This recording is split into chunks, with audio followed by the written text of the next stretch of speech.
93 সূরা দোহা। দয়াময় মেহেরবান আল্লাহর নামে। ভাবো, সকালের সোনালি আলো আর রাতের নিকষ অন্ধকার নিয়ে। হে নবী, তোমার প্রতিপালক কখনো তোমাকে ত্যাগ করেননি, না তিনি কোনো ব্যাপারে তোমার উপরে অসন্তুষ্ট।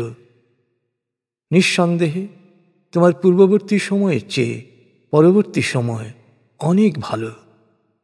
অচিরেই তোমার প্রভু তোমাকে এমন নিয়ামত দান করবেন যাতে তুমি পরিতৃপ্ত হবে।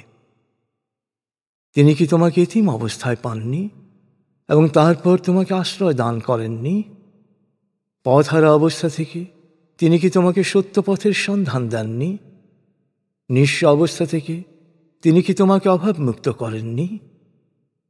অতএব তুমি এতিমের প্রতি কঠোর হও না, কোনো সাহায্য প্রার্থীকে তিরস্কার করো না, আর সব সময় তোমার প্রতি তোমার প্রতিপালকের অনুগ্রহের কথা প্রকাশ করতে থাকো।